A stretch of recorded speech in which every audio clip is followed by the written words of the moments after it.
तोड़ डालो वो सारे रिश्ते नाते जो तुम्हारी सफलता की राहों में आती हो। सबसे पहले आपको बहुत बहुत बधाई हो कि आप बीपीएससी टीचर क्वालिफाई किए हैं। जी बहुत बहुत धन्यवाद सर आपको, और आप सबों का ये सब प्यार है सर, और इन्हीं को क्या कहूँ सर, आप लोगों के प्यार की वजह ही आज यहाँ तक पहुँच पाया हूँ।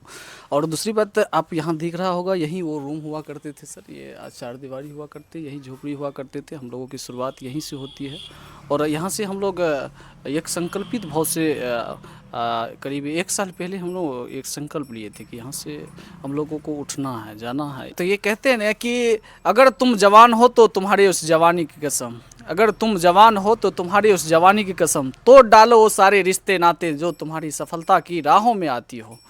कि सर हम लोगों का ये जुनून था, हम लोगों के ये अंदर में एक जुनूनी थी, कहीं ना कहीं हमारे पिताजी के ये एक आह्वान था कि उनकी उम्मीदों पे मुझे खड़ा उतरना है। शुरुआती रहा टीआरई 1 में सर, हम बीएड के कैंडिडेट थे। उस टाइम में ये हुआ करता था कि टीआरई 1 की एग्ज़ाम जब बीपीएससी ने आयोजन किया तो उस टाइम में बीएड वालों को 1 to 5 की जो थी वो हटा दिया गया था। 1 to 5 में उनका सिलेक्शन नहीं, मतलब रद्द कर दिया गया था कि बीएड जो किए हुए स्टूडेंट हैं उनको वहाँ से मेरी एक जो एग्ज़ाम थी वो नहीं क्वालिफाई कर पाया। एक्चुअली था क्या कि उसमें हटाने की जो व्यवस्था कर दी गई थी उसमें मैं नहीं हुआ। टीआरई 2 का मैं शुरू किया। मैं टीआरई 2 में भी एक मार्क से असफल निश्चित रहा, और टीआरई 3 की अगर बात करें तो टीआरई 3 में हम लोगों का सिलेक्शन अभी तक में हो पाया। इस तीनों की सिलेक्शन की अगर बात करें सर तो हमारी शुरुआत से ही हम लोगों का जीवन संघर्ष में रहा है। जब शुरुआती दौर हम लोग 5 क्लास में आपको बता ही रहे थे कि उस टाइम हमारी शादी हो जाती है, और हम लोगों के जीवन में एक जिम्मेदारी परिवार की हो जाती है। तब भी मेरे पिताजी एक चीज़ ज़रूर कहे थे कि आपकी जो हम अपने मुताबिक से अगर कर दिए हैं आपको, तो एक चीज़ ज़रूर हो करना पड़ेगा कि आपको जहाँ भी जो भी पढ़े, आप जितने भी संघर्ष करें, तो मैं आपको कभी भी ये नहीं कहूँगा कि आप ना करें। ये उम्मीद थी, ये दिया था दिलासा, और उन्हीं पिताजी की ये बातें हमें अंदर तक खींच लाई। और ऐसे ही 6, 7, 8, 9, 10, 11, 12 तक जब मेरी पढ़ाई हो जाती है तो उनमें भी मैं बहुत ऐसे मेरे घर में भी ऐसे ऐसे मैंने जिद पे इस चीज़ को लिया, और अंदर से हर बार हर क्लास में मैं सोचा कि अपने आप को अव्वल रखूं। और निश्चित रूप से मेरी पारिवारिक स्थिति और शादी विवाह हो जाने के बाद थोड़ा सा टॉर्चर माइंड तो हुए करता। आपकी जो शादी हुई थी किस एज में हुई थी? वो कहे तो सर 12 क्लास की एज होगी उस टाइम हम लोगों की सर, 12 ईयर्स की होगी, होंगे हम सर की, हाँ 12 के होंगे, उसी टाइम की बात होगी। यानी कि आपकी शादी जो है 12 साल की उम्र में हो गई थी? जी जी जी, बिल्कुल सर उसी टाइम में तो हो गई। शादी के बाद तैयारी करना, बीपीएससी टीचर क्वालिफाई करना कितना संभव है? जी जी बिल्कुल, हाँ बिल्कुल संभव है सर, बिल्कुल संभव है। हाँ जुनून होना चाहिए अपने में। हम 3 मित्र थे, और हम यहाँ बैठे हुए, मेरे बगल में मेरे साथी अमित है और एक नवनीत है। और नवनीत की बात करें तो वो अभी ज्वाइन पुरैनी में है, और पुरैनी में वो क्लास में है, और उनकी वहीं ही स्कूल मिल चुकी है, तो वो अभी प्रेजेंट टाइम में तो नहीं है। और तीनों एक बचपन के साथी कहे तो 5 क्लास में हम लोग जब पढ़ रहे थे तो उस टाइम एक हॉस्टल हुआ करते थे, उसी में हम तीनों थे। हम कहे, अमित ही बोला कि अभी हम बोले कि हम 2 माँ बाप के बच्चे ज़रूर है, लेकिन दिल, सम्मान, दिल, ये चीज़ होता, कहते हैं ना कि एक मित्र जो होता है ना, एक अच्छे मित्र एक लाइब्रेरी के बराबर होते हैं। तो निश्चित तौर पे इनको मैंने कहीं, जहाँ बचपन में मैंने इनको संवारा है, आज फूल पत्तियाँ दी है। कहीं ना कहीं दोनों ने हमको अपने स्ट्रगल लाइफ में टीआरई 1 में इनकी सिलेक्शन जब हो जाती है तो मुझे कहीं ना कहीं संवारा है कि मैं इनको, जब मैं था तो तब ये किया, और मैं क्यों नहीं करूँगा। इस चीज़ मेरी शुरुआत हो जाती है टीआरई 1 से सर। मैंने कर के सब कुछ 12 की जब इलेक्शन 12 की जब एग्ज़ाम हम लोग देते हैं, उस टाइम में मेरे पिताजी एक इलेक्शन लड़ जाया करते हैं गांव में। उस समय मेरे पिताजी इलेक्शन जो लड़ते हैं उसमें आर्थिक क्षति बहुत ज़्यादा हो जाती है। उस कारण से हम लोग सर छोटा मोटा बिजनेस मेरे पिताजी करते हैं, और उन्हीं में हेल्प करने में हम लोग लग जाते हैं। इतनी इतनी मोटी सारी लड़कियाँ उठाना पड़ता था उस टाइम, जो बात है सर, उस सबको उठाना बैठाना, कहीं ना कहीं ये मुझे कहे तो भर दिन काम करना, मेरी बहुत बुरा हाल हो गई थी कि यार करना तो पड़ेगा। एक्चुअली ये सब सारी चीज़ें को मैंने देखा किया जब मैं 5 साल तक मेरे हाथ में कागज़ कलम नहीं आया। पढ़ाई क्या चीज़ होती है पूरा भूल गए थे सर। यानी कि पढ़ाई आपका छूट गया था? बिल्कुल सर, 5 साल तक? 5 साल तक मैंने कुछ आज तक कलम तक नहीं लिया था। 5 साल के बाद आखिर एकाएक इस तरह का मोटिवेशन आपके अंदर कैसे आ गया? बिल्कुल, जब ये सर हुआ, मेरा नवनीत दोस्त है सर, उनका सिलेक्शन हो जाता है नियोजित टीचर में, और उन्होंने उनका जब देखा, मैंने आंखों से देखा कि ना मेरे साथ में रहने वाला दोस्त आज एक टीचर बन गया। उन्होंने कहा देखिए, वो मुझे इसलिए लेके गया, वो पता था कि इसमें जुनून ये करेगा, और मुझे सामने से उन्होंने दिखाया कि उसके हाथ में ये ज्वाइनिंग लेटर मुझे दिखाया कि ना ये करेगा। वहीं जुनून स्टार्ट हुई थी। और जब हम लकड़ी की काज कर रहे थे उस समय 3 बजे 2 बजे हमारे लोगों की क्लास होती थी। हमारे बगल में अमित है, और ये छोटा भाई नहीं कहते तो बड़ा भाई का रोल अदा किया हम लोगों के लिए। इन्होंने हमको पकड़ के लाया करते थे कि वहाँ से चलिए, मोबाइल का हाइट ऊपर रखिए थोड़ा सा। वहाँ से चलिए, आपकी क्लास स्टार्ट हो चुकी है। उस संदर्भ में हम लोग वहाँ से आते थे। उतना नहीं। और सर यहाँ आके हम लोगों को एक क्लास के माध्यम से हम लोगों को देखिए ये ऐसे पढ़ना होता है, ये ऐसे पढ़ना होता है। अब लोग को जब बीपीएससी टीआरई 1 की एग्ज़ाम आई हम लोगों की, तो हम लोग इसी रूम में ताबड़तोड़ मेहनत करना स्टार्ट किया। नवनीत था वो हम लोगों को पढ़ाते थे और कागज़ कलम लेके हम वही चीज़ को पढ़ते थे। यानी कि आपके जो मित्र हैं आप उनसे पढ़े थे? बिल्कुल बिल्कुल सर, वही पढ़ाते थे, हम पढ़ते थे यहाँ सब कुछ पढ़ते पढ़ते गए। टीआरई 1 की जब एग्ज़ाम हो जाती है तो उस टाइम होता क्या है सर कि हमारे 2 मित्र जो हुआ करते थे, अमित और नवनीत, दोनों का सिलेक्शन टीआरई 1 में बीपीएससी में हो जाती है और मैं अकेला बच जाता हूँ सर। और टीआरई 2 हम लोगों के लिए एक बहुत ये रहा कि सर जब हम अकेला पड़ जाते हैं, खुद से ही संभालना, खुद से ही मोटिवेट होना, एक बहुत बड़ा ये बन गया था हम लोगों के लिए उस टाइम। दोनों मित्र ने जो आज मेरे लिए किया है ना सर, कि अगर कहे तो मित्र के नाम पे अगर किसी को अगर कोई उदाहरण लेना हो तो निश्चित रूप से हम लोगों के मित्र से आके मिले हो। और ये एक बहुत बड़ी उदाहरण है, लेकिन दिल में सच्चाई होनी चाहिए आज सर। बड़ी आनंदित होता है कि एक दूसरे का ढाल बन बन के हम लोग तीनों आज सफल है सर। इन्होंने कहा कि आप कर सकते हैं भैया, आप जाइए ना, कीजिए ना तैयारी। हर दिन एक टॉपिक दे देता था। अमित यहाँ से फ़ोन करते था, अमित का उस टाइम ट्रेनिंग चल रहा था, जब हम लोग पढ़ने जाते थे उस टाइम ट्रेनिंग से भी फ़ोन करते थे। शाम को जब छुट्टी होती थी इनकी तो ये बोलता था भैया ये चैप्टर आज पढ़े, वो चैप्टर पढ़े, हाँ मैं ये अपना पढ़ रहा हूँ। हर चीज़ मार्गदर्शन करते रहते थे।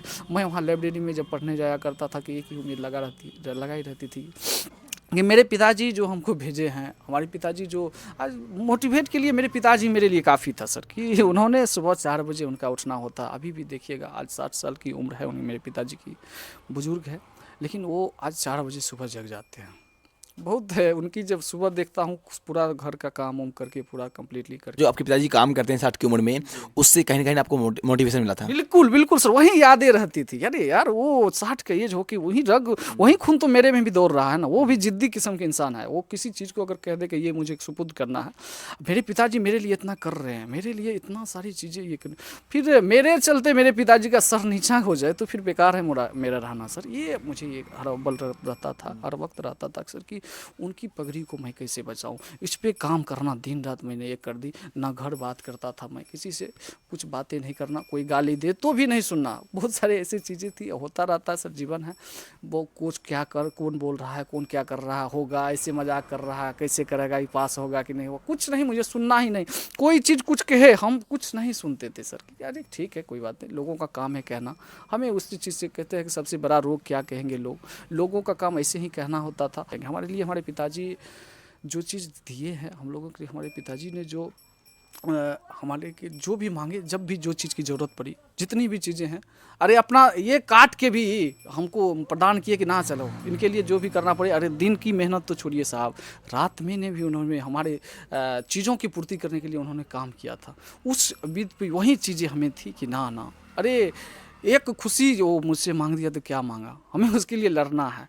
आज एक रिजल्ट है सर, सब लोगों के लिए एक रिजल्ट है। इनके पीछे बहुत सारी हम लोगों की मेहनत, रात भर जगना। और लाइब्रेरी में हम लोग जब जाते थे तो 18 घंटा तक पढ़ते थे सर। और उस समय हमारे दोस्त लाइब्रेरी में ब्रिजमोहन है और गोविंदा जी थे। कहते हैं ना कि एक सही रास्ते पे अगर एक अब में संकल्प हो ना कि एक मुझे कुछ करना है, मुझे कुछ कर गुजरना है, तो फिर भगवान वहाँ से कुछ न कुछ आपके रास्ते में जो भी कांटे आएंगे उसको ओढ़ने के, या एक दोस्त के रूप में, एक साथी के रूप में आपको निश्चित भेज देगा। वही काम हम आज क्या कहें, उनका मैं आजीवन कर्जदार रहूँगा। ब्रिजमोहन और क्या कहते हैं गोविंदा जी, राजा ने जो काम किया हमारे लिए, कभी दूध लेके आ जाना, कभी सब्जी लेके आ जाना सर, कभी समय नहीं मिल पाता था सर। हमारी जो खाना बनाने का टारगेट था मात्र 30 मिनट में हमें बनाना होता है। दाल दिए, भात दिए, मतलब दाल दिए, चावल दिए, सब कुछ दिए, में काट के खाना, खाली पेट भरना, एनर्जी तो बनी रहे बस सर, कि ये एनर्जी बनी रहेगी ना मैं पढ़ पाऊँ। अरे जिंदा रहना, इतना तो खाया पिया पहले भी हूँ, अरे 4 महीना है बचा हुआ, 4 महीना तो खाना खा के भी जी लूँगा। लेकिन हमारी एक समय की वैल्यू होता था उस टाइम। हमको याद है सर कि 4-5 दिन हमारी एग्ज़ाम को जब बची थी, उससे पहले 10 दिन हम लगातार सेट उठ मारना स्टार्ट करते। उस टाइम में थोड़ा भी समय नहीं मिल पाता था। हम थोड़ा क्या किए थे, होटल से मंगवाना स्टार्ट कर दिए थे खाना सर, कि कब समय क्या बचाओ, बिल्कुल बचाओ हो, डायरेक्ट वहाँ आइए। एक दिन की बात है, हम जब लाइब्रेरी जा रहे थे 6 से रात 9 बजे आए और 9 बजे के बाद जब 10 बजे तक खाना मेरा हुआ रूम पे सर, 9 से 10 में खाना, फिर 10 बजे जब हम यहाँ से लाइब्रेरी की ओर चले तो ब्रिजमोहन बोलता क्या कर रहे हैं सर, क्या करना, कैसे सर नींद ही नहीं आती हमें सर। वो हमें एक कहिए तो सर वो क्या कर रहे हैं सर, क्यों इतना एकदम, कैसे सर हमें करने दीजिए ना, यही मेहनत तो रंग लाएगी सर। हम कहते हैं कि आज के युवाओं के लिए कि मुझे अगर 250 ग्राम का ब्रेन हमें भी दिया है, दूसरे आज जो बीपीएससी टॉपर हुआ करते उन्हें भी 250 ग्राम का ब्रेन दिया है, तो हम क्यों नहीं करते थे। हम हर वक्त पॉजिटिव रहते थे सर। अच्छा मनोज, जैसे मनोज शर्मा की आप गाथा सुने होंगे, उनको सुनते थे सर हम। अच्छा जो अभी क्रिकेट की दुनिया में अगर बात किया जाए तो सचिन तेंदुलकर को सुनते थे कि जो हमारे हम सोचते थे मेरे पिताजी भी बीमार हो जाए, कुछ भी हो जाए तो मैं घर नहीं जाऊंगा सर, घर नहीं जाऊंगा, क्यों जाऊंगा, मुझे क्या मुंह दिखाने जाऊंगा। हम ये सोचते हैं कि सचिन तेंदुलकर जी की अगर बात करें तो वो अपने पिताजी को हम सुने थे कि वो अपने पिताजी को आग दे के फिर दूसरे दिन सर वो अपने खेलने के लिए मैच चले गए थे, कि अगर वो मर भी गया ना तो वहाँ से अगर वो मैच जीत के आया था तो उनके पिताजी भी वहाँ से भी बाय बाय करेगा कि मेरा बेटा आज करके कुछ दिखाया।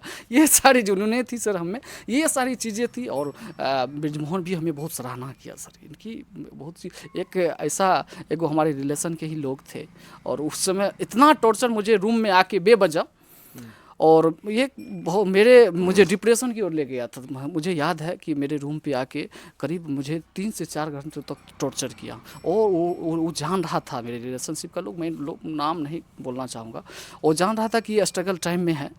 शायद अब पता नहीं वो क्यों आया मेरे रूम पे, क्या उनकी अंदर रही होगी या क्या भावना थी उनकी, वो भगवान जाने। 3 से 4 घंटा तक ऐसा टॉर्चर किया कि मैं रो रहा हूँ, उनको फर्क ही नहीं पड़ रहा है, ब्रेन पूरा मैं गिर गया। ब्रिजमोहन को बाद में पता चला कि इससे ना ये तो उसको पता ही कैसे चला, फिर वो हमें ला के बेहोशी ऐसे हालत में ठीक किया। मुझे लगता था यार क्या हो गया। उस टाइम स्ट्रगल के टाइम पे नहीं जाना चाहिए था, अब क्या करें, जिसका जो मर्जी किया हम लोगों के साथ, खैर कोई बात नहीं उसकी। तो ऐसी हम उस समय कहते हैं ना कि एक बार जब पूरे दुनिया में आपको चारों ओर से ब्रेन फटना स्टार्ट हो जाएगा, चारों ओर से आपकी विरामना ये हो जाएगी ना सर, तो उस समय कहते हैं कि आप मंजिल की ओर बढ़ते जा रहे हैं सर। TRE 3 की एग्ज़ाम आई है हम लोगों को 3 दिन पहले की बात, एग्ज़ाम से 3 दिन पहले है। अब लोग 3 दिन तक सर खाए तक नहीं सर, ये थोड़ा सा लगता था कि सर खाना क्या खाएंगे, एग्ज़ाम है फिर क्या करना नहीं करना, ये सारी डर थोड़ा सा तो बनी ही रहती है सर। हमने एग्ज़ाम दिया और चौथे दिन जब खाना खाने बैठते हैं ना सर, कि अंदर की जो पाइप नली होती है, आहार नालिका, ये थोड़ी सी सूखी पड़ी थी। जब भी खाना खाए ना सर उस समय लगता था उल्टी हो गई थी हमारी।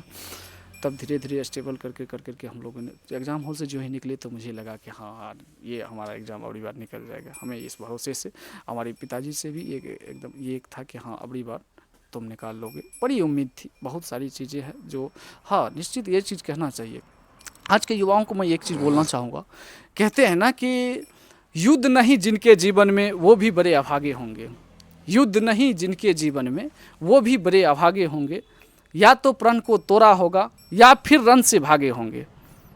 तो ये जुनून रहनी चाहिए, प्रण लेनी चाहिए, संकल्प लेनी चाहिए कि हमारे पिताजी अगर संकल्प लेने के अपने पिताजी से लो। अगर हम एक चीज़ हमारा ये रूल रेगुलेशन अभी भी सर की, जैसे ही सुबह मेरी शुरुआत होती है तो मेरे माँ और पिताजी के पैरों से शुरुआत होती है। आज तक भी मेरा ये रूल रहा है कि मैं, हाँ एक चीज़ होता है सर कि भगवान को पूजूँ या ना पूजूँ सर, मैं अपने माता पिता को ज़रूर पूजा करता हूँ। और मेरा दिल कहता है सर कि इस चीज़ की मैं उनको पूजूँगा तो मुझे हर चीज़ मिलेगा। आज साक्षात मेरे पिताजी गवाह है और मेरी शुरुआत इनसे ही होती है। हमें नहीं लगता कि हमारा जहाँ तक सोच है कि हमें कहीं मंदिर मस्जिद जाने की ज़रूरत नहीं पड़ती है। जब हम अपने माता पिता के चरणों में वो दिल से आशीर्वाद देते हैं तो दुनिया की ऐसी कोई ताकत नहीं है जो आपको आगे बढ़ने से रोक दें। ये शुरुआत होती है। मैं एक दिन की बात बता रहा हूँ, मैंने पिताजी को पैर दबाने गया और पिताजी की जब ये टांग जब देखे मैंने तो वहाँ कटा हुआ नज़र आया हमें, तो भावुकता थोड़ा हो जाती है। तो कटा हुआ मुझे ये चीज़ें दिखाई दिया कि अरे मेरे पिताजी मेरे लिए इतना कर रहे हैं यार, मैं क्या हूँ, मुझे माफ़ नहीं करें, मैं अपने आप को माफ़ नहीं कर पाऊँगा। आज हमारी वैकेंसी है, भगवान अगर मुझे वैकेंसी में बैठने के लिए दिया है आज इस वैकेंसी में, तो ये कि भगवान का शुक्रगुजार करते हैं अपने माता पिता का कि मैं इस वैकेंसी में बैठने के लायक हूँ सर। आज इस वैकेंसी में मुझे बैठने दिया है तो मुझे निकालनी पड़ेगी। मैं दूसरे दिन यहाँ से फिर रवाना हुआ कि ना दिन रात एक कर दूँगा, उनके लिए मैं करना होगा। हम पीछे उलट के नहीं देखेंगे, जो भी होगा। मैं अपने काम को 100% लगा दिया, जितनी मेरी हिम्मतें थी सर ना, मैं अपने आप को एकदम पूरा जोश दिया सर कि जितना भी जो प्रत्येक दिन, पहले 6 से मेरी शुरुआत होती तो 6 से लेकर 8 तक में मुझे एक सेट मारना होता था। और मैं करीब, मेरे घर में अभी भी जो कहा है सर लगाए हुए हैं, करीब 200 से प्लस सेटों को मैंने रेगुलर रिवाइज किया सर। डेली बाई डेली मेरा काम था सेट मारना, दुनिया क्या बोले ना बोले। फिर उसके बाद हर सब्जेक्ट का, जैसे इंग्लिश का सेट बनाना होता था, जीएस का सेट बनाना होता था। रेगुलर टाइमली हम लोगों का ये रहता था कि जब एक चीज़ देखिएगा सर, एक आज के युवाओं से मैं भी कहना चाहूँगा कि जिस दिन आप पढ़ना स्टार्ट करते हो ना, इस दिन इनफ हो जाएगा कि यार आज भी थोड़ा सा रह गया, आज थोड़ा ये चैप्टर रह गया, उस दिन आप ऊंचाई को छुएंगे। उस दिन आपको लगेगा कि हाँ मैं सही रास्ते जा रहा हूँ। जिसमें कमी होगी ना वो चीज़ें, लेकिन निश्चित। और हमें ये सीख लेनी चाहिए कि हमारे पिताजी की एक हम वो बेटा ही क्या सर, वो बेटा ही क्या जो अपने पिताजी को पगड़ी को नीचे गिरा दे। हम जवान हैं तो हमें इस चीज़ लगनी चाहिए कि हम उनकी ऊंचाइयों को, उनकी जो तमन्ना हो फिर हम नहीं कर पाए तो फिर बेकार है। क्या तुम नशा करते हो दोस्तों, नशा करो कि अपने बाप की पगड़ी को ऊपर उठा दे। हम लोगों ने ये चीज़ किया। हमारी मुहिम है आगे सर, बगल में एक रूम बन रहा है, वहाँ लाइब्रेरी और डिजिटल बोर्ड भी आएगी। हमारे तीनों दोस्तों की ये 1 तारीख से हम लोग संकल्पित है कि हमारी जो आगे बिहार दरोगा की वैकेंसी आ रही है, हम लोग उसमें सम्मिलित होंगे और जी जान लगा के स्कूल के बाद भी जो समय मिलेगा हम लोगों का वो स्टार्टअप रहेगा पढ़ाई से। और निश्चित रूप से एक हम तीनों जब किसी चीज़ को संकल्पित बहुत से करते हैं तो भगवान साक्षात हो जाता है। और तीनों में से पहले शुरुआत एक की होती है और पीछे पीछे दोनों दौड़ के निश्चित रूप से हो जाती है। और तमाम चीज़ें हैं और हम लोगों की आगे भी ये प्रेरित है। बहुत सारी चीज़ें होते हैं, आज कहने के लिए एक रिजल्ट है और इनके पीछे बहुत सारी ये है। बगल में हमारे अमित है, ये भी बहुत सारा कहे तो छोटा है ज़रूर, लेकिन हमारे बड़े भाई की तरह इन्हें हमें संवारा है। क्या परिचय हुआ आपका? मेरा नाम अमित कुमार हुआ। मैं अभी प्राथमिक विद्यालय के प्रधानाध्यापक हुए। सबसे पहले मैं पब्लिक बाउंसर न्यूज़ के सारे टीम को धन्यवाद कहना चाहूँगा। आज जो मनीष जी इतना वक्तव्य दिए, ये तो सक्सेस हो गए, हम तो सक्सेस हैं, लेकिन आने वाली पीढ़ी के सक्सेस होगी, उनकी गाथा के बारे में भी बोले। अब जिस पीढ़ी से हम लोग गुजरे हैं, जिस मुहिम से हम लोग गुजरे हैं, उससे ऊपर उठ के हम लोग सोचते हैं कि आने वाली पीढ़ी को ऐसा कष्ट न झेलना पड़े या मुहिम न चलाना पड़े कि इतना दो कष्टदायक ज़िंदगी हम लोग जिए हैं। इसके लिए एक मुहिम चलाया गया है। 1 जनवरी से हम लोग दृढ़ संकल्प लिए हैं कि किस प्रकार से आने वाले पीढ़ी, आने वाले बच्चों, आने वाले भविष्य के चिंता में हम लोग लग जाएं। क्योंकि हम लोग का ज़िंदगी तो अब सवर गया है। जितना कष्टदायक था गिनाना इतना आसान भी नहीं है। जब उस पल को याद करते हैं तो कहीं न कहीं हम लोग की आँखों में भरपूर आंसू आता है। लेकिन बाकायदा इसको हम लोग इस कष्ट को भूलते हुए, बैकआउट करते हुए आने वाली पीढ़ी की बारे में हम लोग सोचते हैं कि आने वाली पीढ़ी किस प्रकार से इस पल को ना देखें, इस क्षण से ना गुजरे। इसके लिए हम लोग जो मापदंड है उसके लिए हम लोग एक तय किए हैं कि 1 जनवरी से दृढ़ संकल्प लिए हैं कि हम लोग ऑनलाइन बैच जो समय बचेगा विद्यालय से पढ़ा करके ऑनलाइन सुविधा देंगे और वह मुफ्त होगा, बिल्कुल मुफ्त होगा। कहीं ना कहीं आप लोग जो कष्ट को झेले हुए हैं, वो कष्ट अब आपने अपने समाज में, अपने मतलब जो भी आपके नज़दीक में है, युवा पीढ़ी है, उनको ये कष्ट आप देना नहीं चाहेंगे? नहीं देना चाहेंगे। इसलिए हम लोग ऐसा मुहिम चलाएं कि वह फ्री ऑफ कॉस्ट होगा। जो भी हम लोग फ्री ऑफ कॉस्ट? हाँ, फ्री ऑफ कॉस्ट होगा। जो भी मुहिम चलाएंगे हम लोग फ्री ऑफ कॉस्ट करेंगे। और यहाँ तक कि ये तो एजुकेशन लाइन से हुआ, अब हम लोग सर्वेक्षण करना प्रारंभ कर दिए हैं। चूँकि कैसा सर्वेक्षण? हाँ, उस समय जो हम लोग के माता पिता के तन पर वस्त्र नहीं थे, आज हम लोग मुहिम चलाते हैं। हमारे बड़े मतलब नेता में खड़े होते हैं। ये समझिए कि हमारे गांव के सरपंच उस बार जीती हुई वोट से हम लोग हारे हैं। पूरा गांव हम लोग को सम्मानित करता है, लेकिन गरीबी है, हम लोग उतना देने के काबिल नहीं थे। लेकिन आज हम लोग कुछ काबिल हुए हैं तो सोचते हैं कि हम लोग जो झेले हैं, वस्त्र पहनने को नहीं मिल रहा था, आज मिल रहा है, तो उन गरीबों को भी मिलना चाहिए। उसके लिए हम लोग मुहिम चलाने का कार्य किए हैं। हम लोग पूरा मानठन के हम लोग में 16 वार्ड है मनीष सर। हाँ बिल्कुल बिल्कुल 16 और पूरा 16 वार्ड का हम लोग सर्वेक्षण करेंगे। उसमें देखेंगे किस प्रकार से कितनी गरीबी है, किनके वस्त्र नहीं है पहनने के लिए, उसको वस्त्र तक का हम लोग देने का प्रयास करेंगे। और आने वाली पीढ़ी को इस रंग में बदलने का प्रयास करेंगे कि हम सुखी न केवल रहे, अपने सुखी के लिए सब कुछ न कुछ करता है। हम चाहते हैं कि हमारे समाज किस प्रकार सुखी है ताकि हमारा नाम बरकरार रहे। हम अपने नाम को जिंदा करना चाहते हैं। यदि केवल आज के अभी के दौर में, नया दौर में अभी मनमोहन सिंह जी निधन किए हैं, तो उनकी कथा जब हम लोग सुनते हैं, उनकी बायोग्राफी जो हम लोग जानते हैं, तो वह मौन में बोला जाता था कि मौन में बहुत बड़ा उनका उत्तर था। जो मौन कर लेते थे तो समझिए एक प्रकार का क्रांति था। उसी क्रांति को लाने का हम लोग इस धरातल पर प्रयास करते हैं, ताकि इस धरातल से ही हमारे यहाँ तक कि कोई भी क्रांति हम लोग पढ़े हैं, मॉडर्न हिस्ट्री हो, जो गांधी युग हो, पढ़े हैं कि गांधी भी चंपारण से जब सत्याग्रह प्रारंभ किए थे तो वह अपने गांव से ही प्रारंभ किए थे और गांव से खदेड़ के पूरा अंग्रेज को भगा दिए थे। तो सबसे पहला मुहिम हम लोग का है कि हम लोग का वार्ड, हम लोग का पंचायत सुदृढ़ हो, क्यों न वो एजुकेशन के लाइन में हो या अन्य क्षेत्र में हम लोग करने का, संवारने का प्रयास करेंगे। इन्हीं सब चीज़ों को हम लोग मुहिम के माध्यम से चलाने का प्रयास करते हैं। एजुकेशन का मतलब यही होता है। जो स्टूडेंट्स अभी बीपीएससी टीचर के बहाल तैयारी कर रहे हैं, क्या मैसेज रहेगा आपके द्वारा? हम लोग के लिए यही मैसेज रहेगा कि आप जिस भी टॉपिक को पढ़ते हैं, ये समझ लीजिए कि पहले देखिए बीपीएससी का सिलेबस क्या है। बीपीएससी के सिलेबस को देखिए। यूं पढ़ने से कुछ नहीं होने वाला। आजकल बोला जाता है हार्ड वर्क नॉट कीजिए, आप नहीं कीजिए, स्मार्ट वर्क कीजिए। आजकल बोला जाता है स्मार्ट तरीके से जब आप वर्क कीजिएगा तो आपका सिलेक्शन होगा। आप 24 घंटा मत पढ़िए, आप 5 घंटा पढ़िए, लेकिन उसमें से ऐसा चीज़ खोजिए जो आपको सटीक बैठे, जो ज़रूरी है, न कि आप पूरा समुद्र को उपज लिए और उसमें मछली ही नहीं मिल पाया। ऐसा समुद्र को उपजने से कोई फ़ायदा नहीं। आप पहले उस सिलेबस को देखिए कि मॉडर्न हिस्ट्री का कौन सा पार्ट हमको पूछा जाएगा, मिडाइवल का कौन सा पार्ट आने वाला है, और यह तब पता चलेगा जब आप सेट मारिएगा। मनीष जी बताए कि हम 120 क्वेश्चन का प्रत्येक दिन 2 घंटा में सेट लगाते थे। ऐसा ही आप देख लीजिए 1 to 5 के लिए है कि 6 to 8 के लिए, जिस भी सब्जेक्ट के लिए आप हैं उसका कम से कम आप सेट को पहले देखिए कि कहाँ से क्वेश्चन पूछा जा रहा है, किस प्रकार से क्वेश्चन पूछा जा रहा है, तब जाकर आपका सिलेक्शन होगा। आने वाली पीढ़ी को यही कहेंगे कि आप सबसे पहले आप शेड्यूल को देखिए, और शेड्यूल को जब आप देख लीजिएगा तो कोई भी एग्ज़ाम क्यों ना हो आप एक बार में क्रैक कर पाएंगे।